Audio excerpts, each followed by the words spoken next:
جب اس کی حکمت کے تقاضے ہوں گے تو عطا کرے گا اور دے گا. تو جا اپنا کام کر. بھائی اپنی روحانی زندگی، اپنی عبادات، اپنے وظائف، اپنے روزمرہ کے معاملات، اپنی دعائیں، اپنا استغفار. دیکھو کوئی مشکل کام تو نہیں 2 رکوع ہیں سورہ واقعہ کہ اگر رات کو پڑھ لی جائے تو. میں کس طرح یہ بات بیان کروں کہ تعویذ بانٹنا آسان ہے اور وظیفہ بتانا مشکل ہے. سارا دن تعویذ بانٹیں تو لوگ لینے کو تیار ہیں، اور اگر آپ وظیفہ بتائیں تو کہتے ہیں تو مشکل کام ہے. او خدا کے بندے، اگر آپ کا تعلق قرآن پاک کے ساتھ مضبوط ہو، قرآن پاک کے ساتھ اگر آپ کا رشتہ ہو، لوگ سفارشیں ڈھونڈتے ہیں نا دنیا میں، کوئی تعلق مل جائے تو میرا کام ہو جائے. دنیا میں اتنا مشکل معاملہ ہے، آخرت میں مجھے بتائیے گا کتنا مشکل معاملہ ہوگا. میرے نبی پاک صلی اللہ تعالی علیہ وسلم نے فرمایا جو لوگ سورہ ملک پڑھا کرتے تھے نا، سورہ ملک، یہ سورت ملک قیامت میں ان کی سفارش کرے گی، اور اس طرح کرے گی کہ کہے گی اے اللہ یہاں اس بندے کو جنت میں داخل کر دے یا مجھے قرآن پاک سے علیحدہ کر دے. تو رب فرمائے گا جا اس کا دامن تھام کے اسے جنت تک پہنچایا. آپ بات کو سمجھیں، جب آپ کے تعلقات اپنے معاملات کے ساتھ مضبوط ہوں گے. یہ نبی کریم نے وعدہ کیا ہے کہ تو سورت واقعہ پڑھ تیرے گھر میں فاقہ نہیں آئے گا. حضرت عبداللہ ابن مسعود رضی اللہ تعالیٰ عنہ بیمار تھے تو حضرت عثمان غنی رضی اللہ تعالیٰ عنہ تیمارداری کے لیے تشریف لے گئے اور جا کر کے کہا کہ آپ بڑے بیمار ہیں، آپ کی بیٹیاں زیادہ ہیں، میں چاہتا ہوں کہ خزانے میں سے کچھ مدد کروں. تو سیدنا عبداللہ ابن مسعود رضی اللہ تعالیٰ عنہ اٹھ کے بیٹھ گئے اور کہنے لگے امیر المومنین، اللہ آپ کو میری طرف سے، میری بیٹیوں کی طرف سے بہتر صلہ دے. میری بیٹیوں کو کسی خزانے کی ضرورت نہیں، میں نے انہیں خزانہ دے دیا ہے. کہا جناب آپ نے کون سا خزانہ دیا ہے، میں آپ کے مالی معاملات کو جانتا ہوں. تو فرمانے لگے امیر المومنین، میرے نبی کریم نے فرمایا ہے جو سورت واقعہ پڑھے اسے کبھی فاقہ نہیں آتا. میں نے بیٹیوں کو یاد کرا دی ہے، یہ خزانہ میں نے انہیں دے دیا ہے. وہ سارے والدین سنیں جو بیٹیوں کے لیے پریشان رہتے ہیں. حضرت عبداللہ ابن مسعود نصیحت کر رہے ہیں، فرمانے لگے میں نے سورت واقعہ یاد بھی کرا دی ہے، پڑھنے کی عادت بھی ڈال دی ہے. حضور نے فرمایا ہے جو سورت واقعہ پڑھے اسے فاقہ نہیں آتا. کہنے لگے چاند تو اپنی جگہ چھوڑ سکتا ہے، سورج گر سکتا ہے، تارے ٹوٹ سکتے ہیں، پر مدینے والے رسول کی بات غلط نہیں ہو سکتی. حضور نے فرمایا فاقہ نہیں آئے گا تو انشاءاللہ کبھی بھی نہیں آئے گا. کرنے کا کام یہ ہے کہ ہم اپنے معاملات، اپنی عبادات، اپنی دعائیں، کبھی 10 منٹ عادت ہو جائے نا دعا مانگنے کی علیحدہ سے رات کو. حضور نے فرمایا جو فرض نماز کے بعد دعا مانگے اللہ اس کی قبول کر لیتا ہے. نبی پاک صلی اللہ تعالی علیہ وسلم نے فرمایا اللہ مسافر کی دعا قبول فرماتا ہے. حضور نے فرمایا اللہ مظلوم کی دعا قبول فرماتا ہے. حضور نے فرمایا بیمار سے دعا کراؤ اللہ اس کی دعا قبول فرماتا ہے. میرے نبی پاک نے فرمایا ماں باپ جب بھی اولاد کے لیے ہاتھ اٹھائیں، ویسے تے بلے شاہ تو آسمانی اڈ دیا ہی پھڑ دیں، جڑا گھر بیٹھا انہوں بڑھیا ہی نہیں. حضور فرمانے لگے ماں باپ جب بھی اولاد کے لیے دعا فرمائیں اللہ ان کی دعا کو قبول کرتا ہے. آپ اپنا تعلق بنائیں دعا کے ساتھ، عبادت کے ساتھ، مصلی کے ساتھ رشتہ بنائیں، استغفار پڑھیں. صلاح الدین ایوبی صلیبی جنگوں میں تھے، رات کو مسجد اقصیٰ میں نماز پڑھی تو پریشان تھے. ایک بزرگ سے ملاقات ہوئی تو وہ کہنے لگے کہ آپ بڑے پریشان ہیں. کہنے لگے حضور پریشان اس لیے ہوں کہ پہلے ہی مسلمان کمزور ہے، اب میں نے سنا ہے دشمن کا ایک بحری بیڑا وہ جنگی سامان سے بھرا ہوا آ رہا ہے، تو اب ان کے پاس اور تلواریں اور نیزے آ جائیں گے، مسلمانوں کے پاس پہلے ہی وسائل کی کمی ہے، پریشان ہو کس طرح کر کے مقابلہ کریں گے. یہ بات کہتے ہی صلاح الدین ایوبی نے بزرگوں سے کہا حضور آپ بھی دعا کرنا، دعا کی بڑی طاقت ہے. میرے نبی پاک نے فرمایا دعا مومن کا ہتھیار ہے، دعا مومن کا، دعا مومن کا. حضور نے فرمایا تقدیر کو سوائے دعا کے کوئی چیز نہیں بدل سکتی. دعا مومن کا ہتھیار ہے، یہ کافر کے پاس کوئی نہیں، یہ ہتھیار ہے مومن کا. اللہ کرے آپ کو سمجھ آئے. پھر سنیں کئی بار کہہ چکا ہوں یہ ہتھیار ہے. کافر کے مقابلے میں جو تیرے پاس سب سے بڑا ہتھیار ہے وہ دعا ہے. دعائیں کرانی چھوڑ دی، کرنی چھوڑ دی، لینی چھوڑ دی. حضرت سیدنا انس بن مالک رضی اللہ تعالیٰ عنہ فرمایا کرتے تھے میں نے وہ رنگ دیکھا ہے جب حضور دعا مانگتے تھے اور حضور کی مقدس آنکھوں میں آنسو بھی ساتھ ہی بہا کرتے تھے، میں نے وہ انداز دیکھا ہے۔ تو صلاح الدین ایوبی بزرگ سے کہنے لگے آپ بھی دعا کیجیے، اور خود رونے لگے اور سر سجدے میں رکھ کے رونے لگے، اور عشاء سے لے کر فجر تک روئے، خوب روئے۔ صبح وہ بزرگ آئے تو صلاح الدین ایوبی کا خوبصورت اور ہنستا ہوا چہرہ دیکھا، کہنے لگے آپ بڑے خوش ہیں، رات تو میں نے بڑے روتے ہوئے دیکھا تھا۔ تو کہنے لگے حضور وہ جو بحری بیڑا آ رہا تھا نا وہ پانی میں ڈوب گیا ہے، اب وہ نہیں آ رہا، ابھی خبر آئی ہے تو میں بڑا خوش ہوں۔ بزرگ کہنے لگے اٹھ سینے سے لگ اور سن ایک بات، وہ بحری بیڑا پانی میں نہیں ڈوبا، وہ تیرے آنسوؤں میں ڈوب گیا ہے۔ وہ جو تو رات رویا ہے نا رب کریم کی بارگاہ میں تو وہ ڈوب گیا ہے۔ حضرت عائشہ صدیقہ رضی اللہ تعالیٰ عنہ فرماتی ہیں ایک عورت تھی اور اسے نبی پاک صلی اللہ تعالیٰ علیہ وسلم نے نا وہ کلمہ پڑھ کے مسلمان ہوئی، مدینہ طیبہ آ گئی تو حضور نے مسجد نبوی شریف میں اس کے لیے مکان، ایک سادہ سا کمرہ ساتھ مسجد کے بنوا دیا، وہیں رہنے لگی۔ اکثر وہ سیدہ طیبہ کے پاس آتی تو حضرت عائشہ صدیقہ رضی اللہ تعالیٰ عنہ فرماتی ہیں وہ بڑی باتیں سناتی اور آخر میں کہتی وہ ہار والا دن بھی بڑا عجیب دن تھا اور میرے رب کی قدرتوں کا دن تھا، وہ بھی بڑا عجیب دن تھا۔ سیدہ عائشہ صدیقہ رضی اللہ تعالیٰ عنہ ایک دن فرمانے لگی کہ تو ہار والے دن کا بڑا ذکر کرتی ہے، وہ کیا دن تھا؟ تو خاتون کہنے لگی اماں جی وہ دن تھا جب میرے رب پر بھروسہ اور مضبوط ہو گیا، جس دن میرا اپنے رب پر توکل اور بڑھا، میرے ایمان میں یقین میں اور پختگی آئی۔ کہنے لگی میں ایک گھر کی کنیز تھی، نوکرانی تھی، اس گھر میں ایک بچی تھی جس کے پاس سونے چاندی ہیرے جواہرات کا ہار تھا۔ اس زمانے میں نا چمڑے کے اوپر لوگ ہیرے جواہرات لگاتے تھے، کئی دفعہ سرخ رنگ کے چمڑے پہ لگائے جاتے تھے، وہ بچی پہنتی تھی۔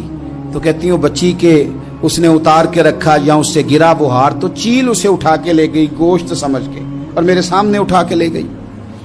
گھر والوں نے مجھ سے پوچھا، یہ بخاری میں موجود ہے، گھر والوں نے پوچھا مجھ سے کہ وہ ہار کہاں ہے تو میں نے کہا چیل اٹھا کے لے گئی۔ گھر میں کچھ چوری ہو جائے تو سب سے پہلا الزام کس پہ لگتا ہے؟ ملازمین پہ۔ کہتے انہوں نے مجھے بڑا مارا، بڑی تکلیف تھی، حتیٰ کہ میری شرمگاہ تک کی تلاشی، میری عزت اتنی خراب کی میں بتا نہیں سکتی۔ میں نے اپنی زندگی میں ایک واقعہ دیکھا، ایک امیر گھر میں چوری ہو گئی، ملازم کو اتنا مارا کہ وہ چارپائی پہ پڑ گیا، پولیس والوں سے اتنی مار پروائی گئی کہ وہ بیچارہ چارپائی پہ پڑ گیا، اور پھر وہ اتنا بیمار ہوا اور کچھ دنوں کے بعد پتہ چل گیا کہ چور تو اپنا بیٹا ہے ان کا، پھر اس کا انتقال ہو گیا۔ اب وہ سیٹھ صاحب اور گھر والے آ کے نا مرنے والے کے کان میں معافیاں مانگ رہے ہیں، کان میں۔ تو میں نے ان سے پھر کہا تھا کہ یہ تو اب چلا گیا ہے، تمہارا زور چلتا تھا نا تو تم نے قانون خریدا اور تم نے اسے جتنا ہو سکا تم نے اسے مار پڑوائی، تمہارے پاس جو عدالتیں تھی تم نے وہاں کاروائی کی، اب ایک عدالت قیامت کے دن لگے گی۔ یہ کمزور تھا نا، کچھ کر نہیں سکا۔ میرے نبی پاک صلی اللہ علیہ وسلم نے فرمایا سن لو، اگر سینگ والی بکری نے بغیر سینگ والی بکری کو تکلیف دی ہوگی نا تو قیامت کے دن اسے بھی بدلہ دینا پڑے گا کہ تیرے پاس سینگ تھے اور تو نے اسے مارا تھا۔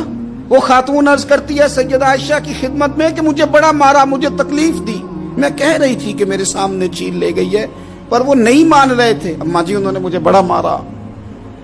حضرت عائشہ صدیقہ کہتی ہیں پھر کیا ہوا؟ کہنے لگی اماں جی جب کوئی میرا مددگار نہ رہا، مجھے تکلیف دے رہے تھے، رسوا کر رہے تھے، تو میں نے اپنے رب سے مدد چاہی، میرے رب کی طرف میں نے توجہ کی، میں نے کہا مالک اب تو ہی میرا مددگار ہے۔ کہتی ہے وہ مجھے مار رہے تھے تو وہ چیل جو ہار لے گئی تھی وہی لے کے واپس آ گئی اور ہمارے سروں کے قریب لا کے اس نے جب اس ہار کو پھینکا وہ مجھے چھوڑ کے سائیڈ پہ ہوئے، وہ میری بے گناہی جان گئے، لیکن آپ کو بتاؤں اس دن سے میرا اپنے رب پر یقین اور بڑھ گیا۔ مجھے سمجھ آ گئی کہ جب انسان پورا ٹوٹ جاتا ہے اور جب کوئی چاروں جانب اس کا مددگار نہیں ہوتا تو رب تو ہوتا ہے نا، اللہ تو اس کا مددگار ہوتا ہے نا، وہ تو پھر اپنے اس بندے کی مدد کرتا ہے نا،